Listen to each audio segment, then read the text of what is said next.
Mark సువార్త 4వ అధ్యాయము తీసి చదువుకుందాం. మార్కు సువార్త 4వ అధ్యాయం.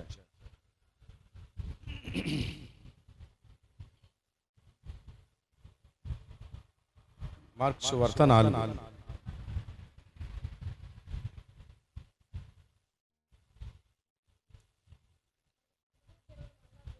ఆయన సముద్ర తీరమున మరలా బోధింపగా ఆరంభించగా బహుజనులు ఆయన ఇద్దరికి కూడి వచ్చి ఉండగా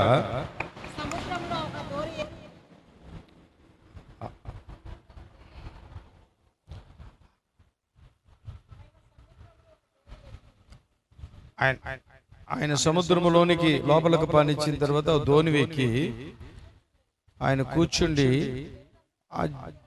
జనులందరూ సముద్రపు తీరమున నేల మీద నుండిరి. ఆయన ఉపమాన రీతిగా చాలా సంగతులు చెప్పి ఉండిరి. తన బోధన వారితో ఇట్లనెను, వినుడి, ఇదిగో ఇత్తువాడు విత్తుటకు బయలువెళ్ళెను.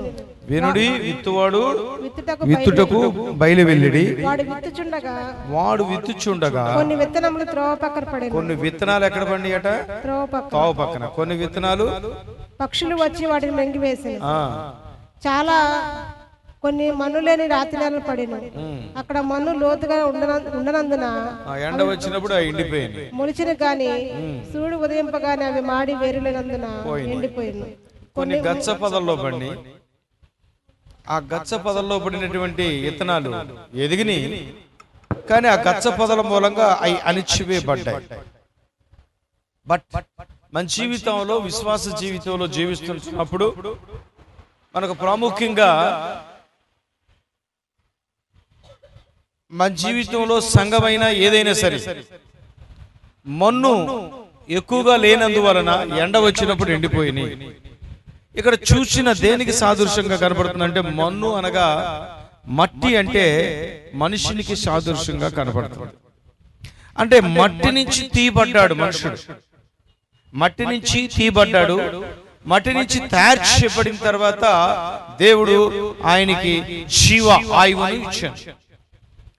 అయితే ఈ మట్టి అక్కడ లోతుగా లేనందువలన ఏమైంది? విత్తనాలు ఫలించలేక ఎండిపోయాయి.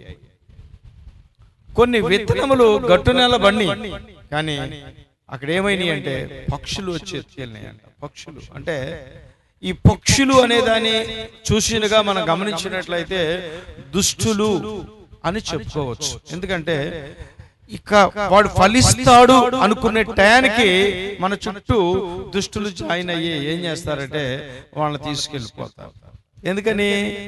ఇంకేం ఫలితాం, ఇంకా నువ్వేం భక్తి చేస్తావు, ఇంకేం భక్తి చేస్తావు, ఇంకా నీకు ఇంకా చాలా వయసు ఉంది, యువర్ ఎంజాయ్ యువర్ సెల్ఫ్, ఇంకా నీ జీవితంలో చాలా చేయనై ఉండాలి, ఇంకా నీకు భక్తి దేనికి అని మాయమాటలు చెప్పి తీసుకెళ్లిపోయేవాళ్ళు ఈ పక్షులు లాంటి వాళ్ళు. మన జీవితంలో మనల్ని చెడగొట్టే బ్యాచ్ ఇంకెక్కువ ఉంటారు. బాగు చేసేవాడు ఉన్నాడా అంటే ఒక్కడునో లేడు. నీతిమంతుడు ఉన్నాడా అంటే భూమి మీద ఎవడను ఉన్నాడా అంటే ఒక్కడునో నీతిమంతుడు లేడని దేవుని ఒక వాక్యం సెలవిస్తా ఉంది. కనుక మన జీవితంలో బాగు చేసే గుణం కలిగినటువంటి వారు చాలా భూమి మీద అరుదుగా ఉంటారు. నేను ఇందాక ఆటోలో వస్తున్నప్పుడు ఆటో అబ్బాయి గబగబ తీసుకుని వెళ్ళి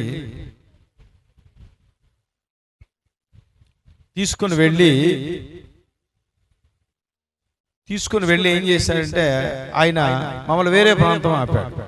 నేను చెప్పా, ఏంటి బాబు నువ్వు ఇక్కడ ఆపావు అని అడిగితే ఆయన ఏం చెప్తున్నాడంటే, అయ్యా మీరు ఏమీ అనుకోవద్దు, మీకు ఏమైనా లేట్ అవుద్దేమో అంటే, పర్లేదు ఎందుకు ఆపావు అంటే, ఈ బిల్డింగ్ లో ఒక ముసలాయన ఉన్నారండి, వాళ్ళకి పిల్లలు లేరు, ఎవడనూ లేరు, కనుక నేను వాళ్ళకి సహాయం చేస్తున్నాను. వెళ్ళి ఏం చేస్తున్నా అంటే టిఫిన్ టీ పొద్దున్నే తీసుకెళ్ళి ఇస్తానండి. ఇచ్చి మధ్యాహ్నం లంచ్ టైంలో వాళ్ళకి ఒక ఆవిడ వండి పెడుతుంది. దేనికి ఇలా చేస్తున్నావంటే, మనుషులం కదండి. ఏమంటున్నాడు? మనుషులం కదండి, మనిషి సహాయం చేయక ఇంకెవరు చేస్తారండి అంటే ఆశ్చర్యపోయాను. ఎందుకని నేను ఆ రకంగా ఆశ్చర్యపోయానంటే, మనిషి సహాయం చేయక ఇంకెవరు చేస్తారు అన్న మాటకి అంటే ఇప్పుడు మనం మనుషులము అనే గుర్తించుకున్నటువంటి వ్యక్తి ఇతను అని నాకు అనిపించింది. ఈ లోకంలో చాలా మంది ఒక మనిషికి మనిషి సహాయం చేయలేకపోతున్నాడు. సహాయం చేసే మనసు లేదు. దుష్ట సాంగత్యం, దుష్టుల వలె బాగుపడేవాడిని కూడా తీసుకెళ్లిపోయి పాడు చేసే గుణలక్షణాలు కలిగినటువంటి వారు ఈ లోకంలో ఎక్కువయ్యారు. వీళ్ళు బాగున్నారా, వీళ్ళు పచ్చగా ఉంటున్నారే, వీళ్ళు బాగుపడుతున్నారే, వీళ్ళని ఏ రకంగా పాడు చేయాలి, వీళ్ళని ఏ రకంగా పాడు చేస్తే, ఏ రకంగా వీళ్ళని ఏ రకమైనటువంటి నైవంచన చేసి ఏ రకంగా పాడు చేస్తే వీళ్ళు పాడైపోతారు అని కపట ఆలోచనలు కలిగినటువంటి వారు ఎక్కువయ్యారే తప్ప మంచి చేద్దామన్న వారు ఒక్కడును లేడు. అలాగే ఈ గచ్చ పొదల్లో పడినటువంటి ఇత్తనాలు ఏమనగా అంటే, ఈ గచ్చ పొదల్లో పడినటువంటి ఇత్తనాలు ఎవరంటే ఎదుగుతారు, దేవుని యందు భయభక్తులు కలిగి ఉంటారు, అన్ని చేస్తారు. కానీ వాళ్ళు ఈ గచ్చ పొదలు అన్ని చేస్తున్నాయి అంటే ఏంటో తెలుసా? మత ఆచారాలు. ఏం ఆచారాలు? మత ఆచారాలు, కుల కట్టుడలు, బంధకాణాలలో బంధించబడి తప్పదండి ఈ ఆ పూర్వీకుల నుంచి వస్తున్నటువంటి ఆచారాలు కాబట్టి మేము రాలేకపోయాం దేవుని సన్నిధికి, తప్పదు కదండి అంటే నీవు పూర్తిగా వీళ్ళని ఏమంటారంటే నిలువెచ్చని జీవితం కలిగిన వారు అంటారు. ఏంటది? నిలువెచ్చని జీవితం. ఒక అడుగు అటు, ఒక అడుగు ఇటు వేసి ఉంటారు. ఎలాగంటే దేవుడు ఉన్నాడా అంటే మాకు దేవుడు ఉన్నాడండి, దేవుడు లేకపోతే మేము లేవండి, అమ్మో ఆయనే మమ్మల్ని బతికిచ్చాడు అంటారు. ఆయన లేకపోతే అసలు మేము లేవు. కానీ దేవుని సన్నిధిలో కూర్చోలేరు, దేవుని యొక్క పరిధికి రాలేరు. దేవుని పరిధికి వచ్చి దేవుని నామమును గణపరుద్దాము, వాక్యానుసారంగా జీవిద్దాము అనే ఆలోచన లేనటువంటి వారే ఈ గచ్చ పొదలలో పడిపోయినటువంటి వారు. మంచి నేలను పడిన ఇత్తనాలు ఎలా ఉన్నాయట? 30 అంతలుగాను, 100 అంతలుగాను, 60 అంతలుగాను, 100 అంతలుగా ఫలించాయట. ఫలిభరితాలు అంటే ఫలించే మనుషులుగా ఉన్నారు. ఫలించినప్పుడు వాళ్ళు అనేకులకు ఆహారముగా మార్చబడతారు. ఫలించినప్పుడు ఏమవుతారు? అనేకులకు ఆహారంగా మార్చబడతారు. మన జీవితంలో ఫలిఫలితం ఎప్పుడైతే లేదో, ఫలించలేమో, అనేకులకు ఆహారంగా మనం మార్చలేం. దేవుని సన్నిధిలో ఉన్నప్పుడు మనం ఫలిస్తాం. దేవుని యందు భయభక్తులు కలిగి ఉంటే మనం ఫలిస్తాం. ఒక రోజున అగ్రస్థానంలోకి వెళ్ళిపోతాం. యేషోబు పరిస్థితి ఏంటి? యేషోబు ఏం చేశాడు? అన్నదమ్ములు దూషించారు, అన్నదమ్ములు నిందించారు, అన్నదమ్ములు తీసుకెళ్లి ఒక గోతులో పడేశారు. కొద్ది రోజులు అందులో ఉంచారు. మరి ఆ రోజున బానిసలుగా కొనేవాళ్ళు ప్రజల్ని. ఆ బానిసత్వంలో కొనుక్కున్న ప్రజలు వాళ్ళు ఎవరో వస్తే రాజులు వాళ్ళ దగ్గరికి వచ్చి మా దగ్గర ఒక ఆయన ఉన్నాడు, దీన్ని అమ్ముతావని చెప్పి ఆ యోసేపుని తీసుకెళ్లి ఆ రాజు గారికి వాళ్ళకి అమ్మేశారు. ఏం జరిగిందంటే ఆ రోజున ఆ యోసేపు నీతిని బట్టి, దేన్ని బట్టి ఇక్కడ గమనించాలి, దేన్ని బట్టి? యోసేపు నీతిని బట్టి అక్కడ ఏమయ్యాడు? గవర్నర్ అయ్యాడు. ఏమయ్యాడు? గవర్నర్ అయ్యాడు. దేని బట్టి అయ్యాడు అతను? నీతిని బట్టి. అమ్మివేసిన, కొట్టివేసిన, రోసేసిన వాళ్ళ యొక్క కుటుంబాన్ని పోషించగలిగిన వాడయ్యాడు. దేశ విదేశాలకు భోజనం పెట్టగలిగిన వాడయ్యాడు. ఒకళ్ళకి కాదు, దేశ విదేశాలకు భోజనం పెట్టగలిగిన వాడయ్యాడు. కారణం ఏంటో తెలుసా? అతను ఒక గవర్నర్ అయ్యి ఆ దేశాలన్నీ కరువు వచ్చేసాయి.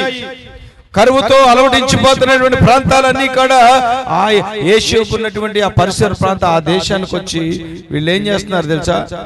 ఆగు అడిగి ఆహారముతో వచ్చి ఏం చేస్తున్నారు? ఆహారముతో అలవటించిపోతున్న వారందరూ అక్కడికి వచ్చి ఏం చేస్తున్నారు తెలుసా? అక్కడ తింటున్నారు. ఎవరి దగ్గర? యేషోబు దగ్గర తింటున్నారు. అన్నదమ్ములతో సైతము ఏం చేస్తున్నారు? అన్నదమ్ములు సైతము, కుటుంబ సైతము ఎక్కడికి వెళ్ళారు? యేషోబు గారి దగ్గరికి వెళ్ళారు. కారణం ఏంటో తెలుసా? ఆయన గవర్నర్ అయ్యాడు కనుక. మన జీవితంలో మనల్ని ఎప్పుడు దేవుడు ఉన్నతమైన స్థాయిలోకి పెడతాడంటే మన నీతిని బట్టి.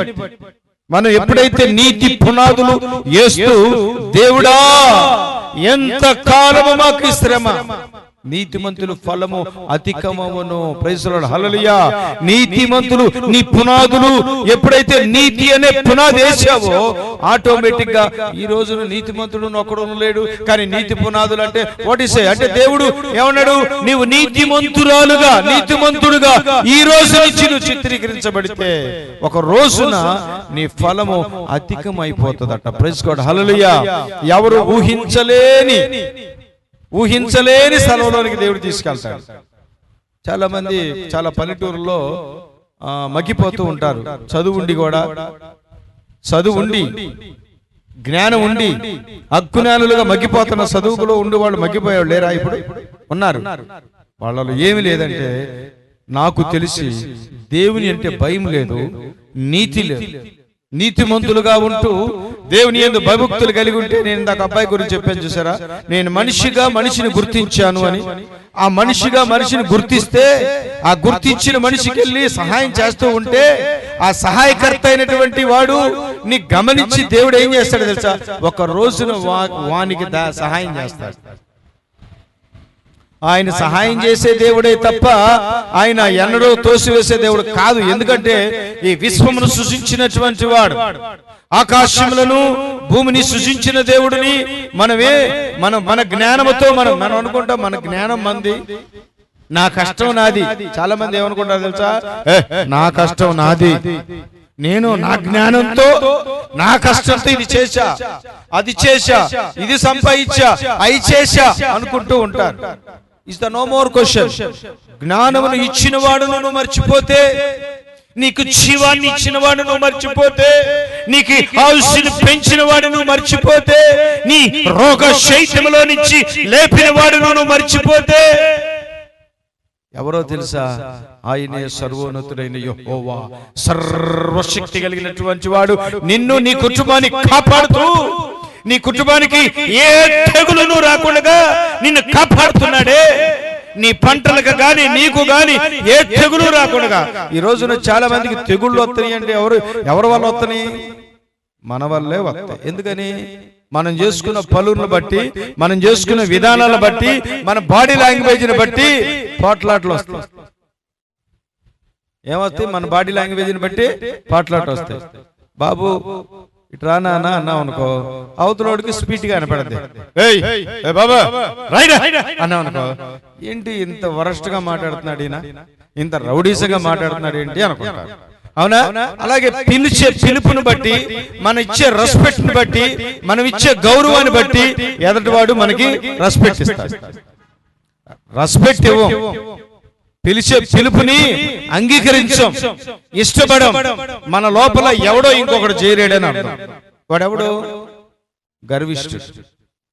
గర్విష్ఠుడు చేరినప్పుడు మనం ఎదుటివాడి మాటను మనం గర్వంతో ఉంటాం, అహంకారంతో ఉంటాం. ఇవన్నీ కూడా ఎవరి లక్షణాలంటే సాతాను లక్షణాలు. ఎందుకంటే నీవు ఎవరితో ఏకేపించి ఉంటున్నావు, ఎవరితో నడుస్తున్నావు, నీ జీవితంలో ఫలిస్తున్నావా లేదా, ఫలిఫలితముగా అనేకులకు నువ్వు కనపడుతున్నావా లేదా అనేది ప్రాముఖ్యం. మన జీవితంలో మన చుట్టూ శత్రువులు ఉంటారు. శత్రువులు లేనుడు ఎవడన్నా ఉన్నాడా భూలోకంలో? ఇస్రాయేల్ దేశం చుట్టూ ఎనీ టైం 360 రోజులు ఎవడొచ్చి బాంబులు వేసేస్తారో తెలియదు. ఈ శత్రువులు ఎవరు? సాతానికి ఏజెంట్లు. ఎవరు? సాతాను ఏజెంట్లు. సాతాను ఏజెంట్లు ఊరుకుంటారా? ఊరుకోరు. నిన్నేదో రకంగా కెలకాలనే చూస్తుంటారు, నిన్నేదో రకంగా పెళ్లిగించాలి, ఈ దుష్టుడు అంటే ఆడే నిన్ను ఎత్తుకెళ్ళిపోవాలి, పాడు చేయాలని ఆలోచిస్తూ ఉంటాడు. కానీ మనం ఆ దుష్టుడికి లొంగకుండా మనం ఏం చేయాలో తెలుసా? మంచి నేలన పడి మనం ఫలించాలి. అంటే మంచి నేలనంటే విలువైనటువంటి నేల, మెత్తన నేలన. ఆంధ్రప్రదేశ్ మొత్తం, తెలంగాణ అంతా కొద్ది బండ నేలలు ఉంటాయి. ఆంధ్రప్రదేశ్ పుష్కలమైన పంటలు ఉంటాయి. అవునా? మెత్తని నేల, ఎలాంటి పంట అయినా చక్కగా పచ్చగా ఫలితంగా ఫలిస్తూ ఉంటాయి. కారణం ఏంటంటే ఇది మెత్తన నేల. కానీ దేవుడు ఏం చేస్తున్నాడు తెలుసా? ఈ మెత్తని స్థలాలు లేని ప్రాంతాలలో కూడా పంటలు పండిస్తున్నాడు. కారణం ఏంటి? దేవుడు మనల్ని ఆశీర్వదించాడని అర్థం. ప్రైజ్ గాడ్, హల్లెలూయా. ఎందుకంటే ఆశీర్వాదం అనేది దేవుడిది ఉండాలి, కానీ ఈ లోకంలో ఏ మనుషుడిది అక్కర్లేదు. ఏ మనుషుడైనా ఆశీర్వదించాడు అంటే నిన్నొచ్చి దేవుని ప్రణాళిక లేని నిన్ను ఆశీర్వదించలేడు. దేవుని ఉద్దేశం ఒకటి ఉండాలి, మన ఇష్టానుసారంగా కుదరదు. చదువు అమ్మ ఒకసారి. అక్కడి నుంచి ఆయన ఇత్తముల గురించి చెప్పిన తర్వాత కొనసాగిస్తూ ఉన్నటువంటి మాటలు చదువు. కొన్ని ముళ్ళ పొదల్లో పడెను, ముళ్ళ పొదలు ఎదిగి వాటిని అణిచివేసిన కనుక అవి ఫలింపలేదు. కొన్ని మంచి నేల పడెను, అవి మొలిచి పెరిగి పైరై 30 60 100 ఫలించును. వినుటకు చెవులు గలవాడు వినును గాక. ఎవరట? వినుటకు చెవులు గలవాడు వినును గాక. వినటానికి చెవులు కలిగిన వాడు వినును గాక. అంటే చెవులు ఎవరికి లేవా? చెవులు కృపాకర్జీ చెవులు లేవా? ఉన్నాయిగా. అంటే ఇక్కడ చెవులు అనే దాని మీద మనం ఆలోచన చేస్తే ఏం చెవులు? శరీర సంబంధమైన చెవులు కావి, ఆత్మ సంబంధమైన చెవులు. చెవులు వినటానికి చెవు కలిగిన వాడు వినుగాక అన్నాడు. చదువమ్మా. ఆయన ఒంటరిగా ఉన్నప్పుడు 12 మంది శిష్యులతో కూడా ఆయన చుట్టూ ఉండిన వారు ఉపమానము గూర్చి ఆయన అడిగిరి. అందుకైన దేవుని రాజ్య మర్మము మీకు అనుగ్రహింపబడి ఉన్నది, కానీ వెలుపల నుండి వారు ఒకవేళ దేవుని వైపు తిరిగి పాప క్షమాపణ పొందుదరని వారు చూచుటకైతే చూచి కనుగొనకను వినుటకైతే వినియు. ఏం చేస్తున్నారంట? దేవుని వాక్యం విందామని ఎలపలు ఉన్నారంట. దేవుని వాక్యం గురించి చూస్తారంట, దేవుడి గురించి వింటారంట, ఇందాం అనుకుంటారంట. అర్థమైందా?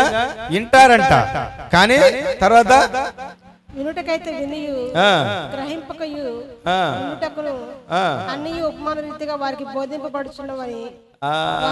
అంటే వాట్ ఈస్ ఇప్పుడు ఏంటి? ఉపమాన రీతిగా ఇప్పుడు బోధిస్తున్నది కూడా నేను ఉపమాన రీతి కదా. అంటే కేవలం ఏంటంటే యేసు ప్రభు వారు ప్రజలకు అర్థం అవ్వాలని ఉపమాన రీతిగా చెప్పాడంట. వింటారంట.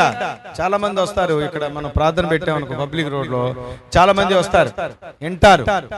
ఓ బాగా చెప్పాడు, ఓకే అంటారు. తెల్లారు ఏం చెప్పారు వాళ్ళకి తెలియదు, వెళ్ళిపోతారు. ఏం చెప్పారంటే వాట్ ఈస్ అసలు గుర్తుండదు. అంటే వినడానికి వింటారు, కానీ దేవుని మాటలు, దేవుని వాక్యం హృదయంలోనికి అయితే వెళ్ళదు. వాళ్ళ యొక్క ఆత్మీయ చెవులు వినవు. ఏ వినవు? శరీర సంబంధమైన చెవులు కాదు, ఆత్మీయ చెవులు లోపలికి వెళ్ళిపోయి సొచ్చుకొని తెల్లారి ఆ వాక్యము వీళ్ళు చెప్పాలి, అనేకులకు బోధించాలి. ఒక టీచర్ పిల్లలకి క్లాస్ పీకుతున్నప్పుడు వాళ్ళు విని దాని ప్రకారం వాళ్ళు ఏం చేస్తారు? ఇంటికి వెళ్ళి నెవరు వేసుకుంటుంటారు కదా, నెవరు వేసుకుంటారు, మళ్ళా దాన్ని చదువుతారు, చదివి మళ్ళీ నెవరు వేసుకొని ఇప్పుడు ఎవరికి అప్పగిస్తారు ఈ పాఠాన్ని? తీసుకెళ్లి ఆ టీచర్ కి అప్పగిస్తారు. కానీ మీరు ఎవరికి అప్పగించాలి? మీరు విన్నదాన్ని మీరు ఎవరికి అప్పగించాలంటే అనేకులకు సాక్షులుగా. ఈ లోకంలో మీరు అనేకులకు సాక్షులయ్యుండి. మీరు సాక్ష్యం చెప్తున్నారా? అనేకులకు సాక్ష్యం చెప్తున్నారా? దేవుడు చేశాడు మన జీవితంలో, మన బ్రతుకు దినములన్నిటిలోనూ అనేకమైన మేలులు చేస్తూనే ఉన్నాడు. ఆ మేలు మర్చిపోతాడు. ఏం చేస్తాడు తెలుసా? ఏం చేశాడు ఆ దేవుడు? ఇశ్రాయేలీయులు ఏం చేస్తున్నారు తెలుసా? 40 సంవత్సరాల అరణ్యంలో నడిపిస్తూ ఉంటే వాళ్ళకి ఆకలి అనగానే పూరేళ్ళు పెట్టలు కురిపించాడు. ఆకలి అనగానే మరి దేవదూతలు తినే మన్నాను కురిపించాడు. తింటూనే ఉన్నారు. దేవుడు పెట్టిన భోజనాల్ని, దేవుడు చేసే మేలు చూస్తూనే ఉన్నారు. ఇంకా ఏం చేశాడు ఆ దేవుడు అంటున్నారు. ఏమంటున్నారు? ఏం చేశాడు? ఎవరిని సొనుక్కుంటున్నారు? ఇప్పుడు దేవుని సొనుక్కుంటున్నారంట. అప్పుడు ఇశ్రాయేలీయులందరూ దేవుణ్ణి ఎప్పుడైతే సొనుక్కుంటున్నారో ఏమైంది తెలుసా? అరణ్యంలో ఉన్నటువంటి ఘట సర్పాలు, అనేకమైన సర్పాలు వచ్చి ఇశ్రాయేలీయుల్ని కాటేస్తాం దిగినాయి. చాలా మంది చనిపోతా ఉన్నారు. అప్పుడు మోషే దగ్గరికి వచ్చి అడుగుతున్నారు, ఏమని తెలుసా? అయ్యా చాలా మంది చనిపోతున్నారు, ఏంటి పరిస్థితి? సర్పాలని ఇలా కాటేస్తాయి అని అంటే అప్పుడు దేవుణ్ణి మళ్ళా మోషే గారు ప్రార్థన చేశారు. సేవకుడు ఏం చేయాలయ్యా? ఒక వెంటనే ఇత్తడి సర్పమును తీసి తయారు చేసి ఎత్తైన స్థలంలో పెట్టండి. ఆ సర్పం వంకకి తేరి చూడండి, వారు బ్రతుకుతారు. ప్రైజ్ ది లార్డ్, హల్లెలూయా. వెంటనే ఆ ఇతర సర్పం చూసినప్పుడు వాళ్ళ విషయం మీదకి పోయి వాళ్ళు బ్రతికి, అప్పుడు ఏం జరిగింది అక్కడ? ఇక్కడ ఉన్న సన్నివేశం ఏంటంటే భయం పుట్టింది. ఏం పుట్టింది? భయము. రోగం వస్తే భయం కదా, భయంకరమైనటువంటి ఏదో ప్రళయం వస్తే భయం కదా, అలాగా కడసర్పాలు వచ్చి కరుస్తున్నప్పుడు చనిపోతే భయం వచ్చి సొనుక్కుంటున్నారు. అప్పటికి దేవుని లెక్క చేయట్లేదు. అప్పుడు వెంటనే ఈ యొక్క గడసర్పం వైపు ఎప్పుడైతే కాటేసిందో, ఎప్పుడైతే ఈ ఇతడి సర్పాన్ని తయారు చేసి పెట్టారో, అప్పుడు ఆ సర్పం వైపు తేరి చూస్తాం బిగిన్ చేశారు. కారణం ఏంటో తెలుసా? భయము చేత అక్కడికి చేరారు. అంటే దేవుడు ఏం చేశాడు తెలుసా? అక్కడ క్రమశిక్షణ నేర్పించాడు, డిసిప్లైన్. దేవుడికి తెలీదా? నీకు సమయానుకూలముగా దేవుడు వాగ్దానం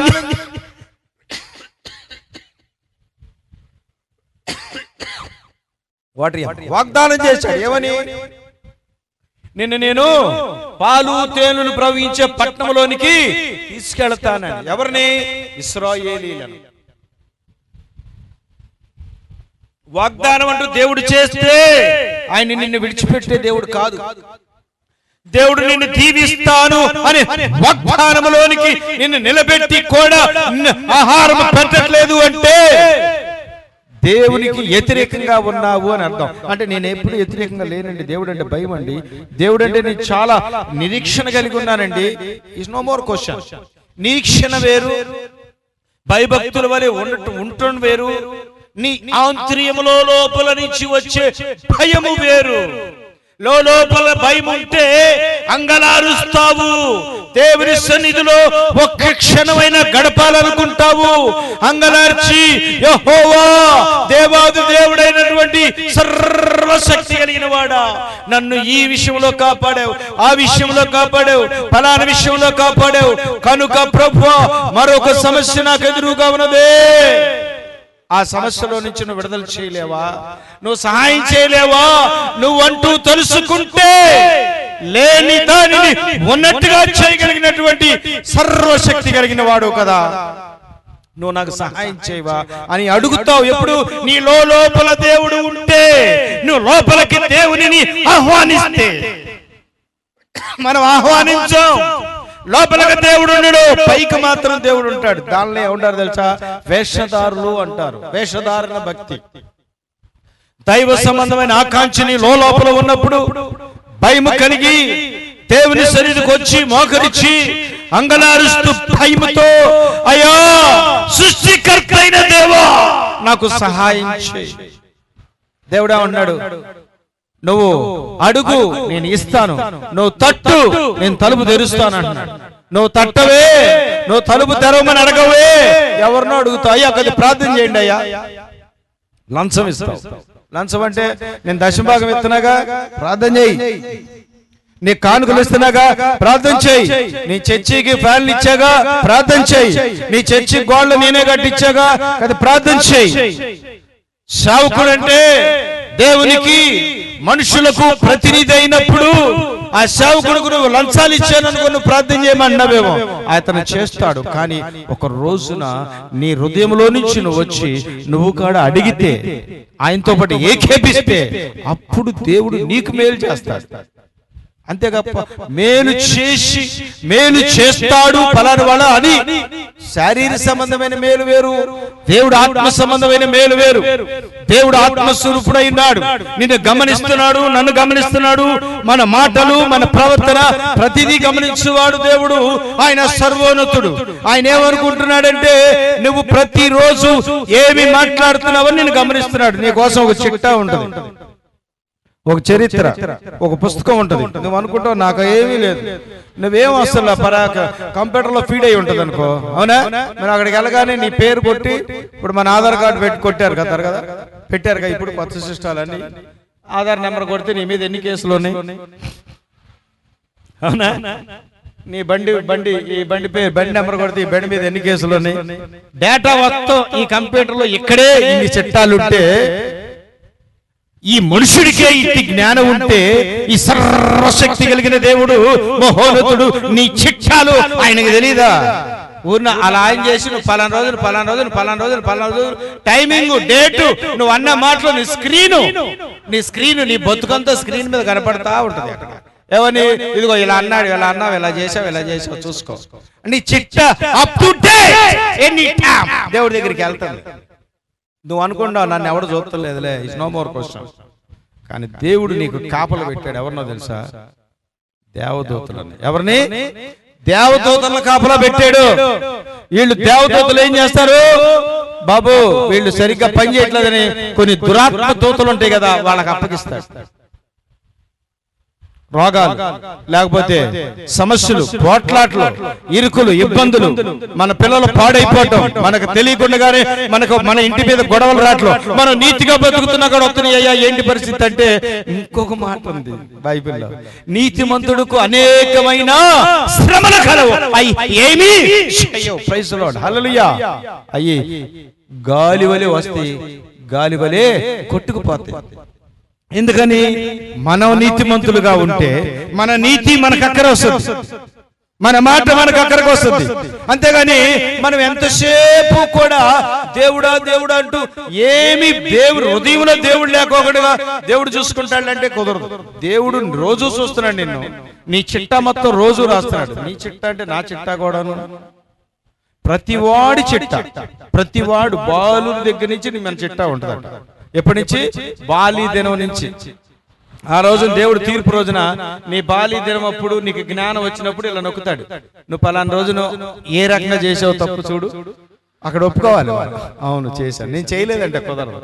అక్కడ ఆపుతాడు, కామా దగ్గర ఆపి ఇదిగో ఇది ఈ తప్పు ఏం చేసావు నాయన అంటే, నేనేం చేయలేదు, ఇలా నొక్కి ఇదేంటి చూడండి, అప్పుడు చేశాను ఒప్పుకోవాలి. అదేనా? అంటే మనకు తెలియకుండా మనం స్క్రీన్ అవుతున్నాం. ఏమవుతున్నాం? మనకు తెలియకుండా మనం స్కాన్ అవుతున్నాము, స్క్రీన్ అవుతున్నాం. కారణం ఏంటి? మనుషుడికున్న జ్ఞానంతో ఈ సెల్ ఫోను తో మాట్లాడుతున్నప్పుడు ఎక్కడికి వెళ్ళద్ది? పలుమార్లు చెప్తున్నా ఈ మాట. ఎక్కడికి వెళ్ళద్ది? మన మాట అవతల దగ్గరికి వెళ్ళద్దు, డైరెక్ట్ గా వెళ్ళదు. ఆకాశంలో ఒక శాటిలైట్ ఉంది, అవునా?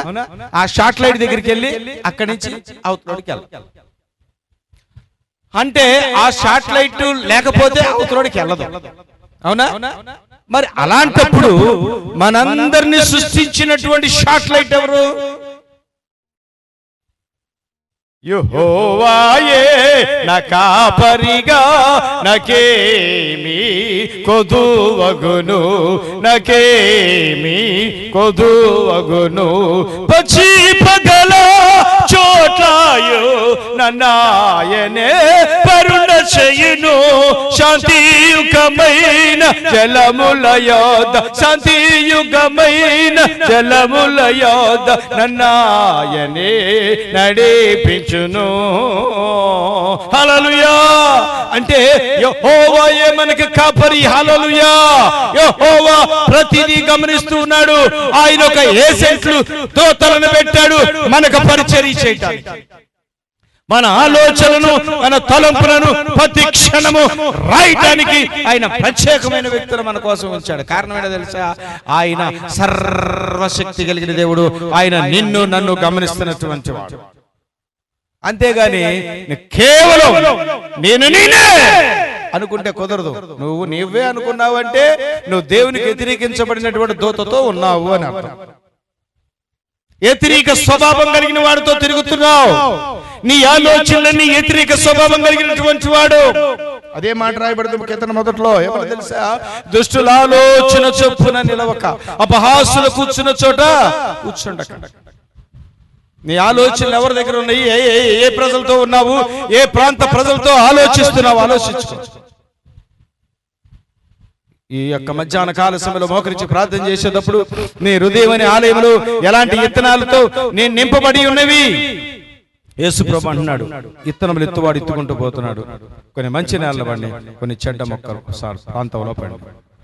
నీ హృదయంలో ఏ విత్తనం విత్తబడింది అనేది ఈ మధ్యాహ్న కాల సమయంలో ప్రాముఖ్యంగా నిన్ను గమనిస్తూ ఉన్నాడు. ఆయన చూచుచున్న దేవుడు, ఆయన మాట్లాడే దేవుడు, ఆదరించే దేవుడు. ప్రార్థన చేసుకుందాం. మహోన్నతుడైన దేవా, ఆదరించువాడవు నీవే. నువ్వు నాతో రూఢిగా మాట్లాడుతున్నావు ప్రభువా. నాతో మాట్లాడి నన్ను సరిదిద్ది నన్ను బాగు చేసేవాడవు నీవే. నన్ను విడిచిపెట్టలేదు. నన్ను బాగు చేయడానికి నువ్వు నాతో మాట్లాడుతున్నావు. నన్ను సరిదిద్దడానికి నువ్వు నాతో మాట్లాడుతున్నావు. ఉపమాన రీతిగా మాట్లాడుతున్నావు ప్రభువా.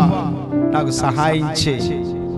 నా కుటుంబమును, నా బిడ్డలను, నా సంఘమును, లేకపోతే నా ఇరుగు పొరుగు వారిని, నా బంధుమిత్రులను, నా స్నేహితులను, నా దేశమును, దేశ విదేశములలో ఉన్నటువంటి నా వలె ఉన్నటువంటి నా పొరుగు వారిని జ్ఞాపకం చేసుకో ప్రభువని అందరూ ప్రార్థన చేద్దాం.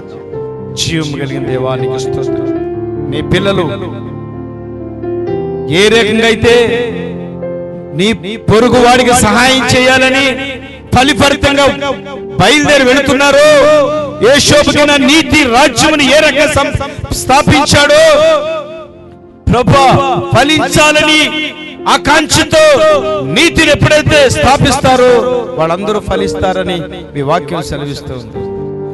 హృదయంలో దేవుడు అంటే భయం కలిగి ఉంటారో వారి పట్ల దేవుడు దాచిపెట్టబడిన నిధులను ఏర్పాటు చేసి ఇస్తావన్నావు కదా ప్రభువా. ఆర్థికంగా ఎవరైతే బాధపడుతున్నారో, ఎవరైతే అనారోగ్యంతో బాధపడుతున్నారో, ఎవరెవరైతే మరి ఇరుగు పొరుగు వారి చేత ఇబ్బందుల చేత బాధపడుతున్నారో, ఎవరెవరైతే అనేక మంది దుష్టుల చేత నిందించబడుతున్నారో అలాంటి కుటుంబములను, బిడ్డలను మీరు జ్ఞాపకం చేసుకోమని ప్రార్థిస్తూ ఉన్నాను. ప్రభువా నీకు వందనాలు. అనేకమైనటువంటి వ్యాధుల చేత, ఇబ్బందుల చేత, రోగముల చేత, దేవ శక్తుల చేత, శాస్త్ర శక్తుల చేత పీడించబడుతున్న కుటుంబాల కొరకు సమయంలో ప్రార్థిస్తున్నాను. ఇప్పుడే ఆ కుటుంబాలను విడుదల చేయమని ప్రార్థిస్తున్నాను. Come out to Jesus name of Lord. By the name of Jesus. Touch my father. ఆ కుటుంబాల మీద, ఈ బిడ్డల మీద మీ రాజ్యం వచ్చును గాక. Thank you my Lord to Jesus. Amen. ప్రతి బిడ్డ మీరు జ్ఞాపకం చేసుకోండి. నీ కృపలో ఎత్తిపట్టుకోమని యేసు నామములో యేసుతో ప్రార్థించుకొని వేడుకున్న పరమ తండ్రి. ఆమేన్. షలోమ్.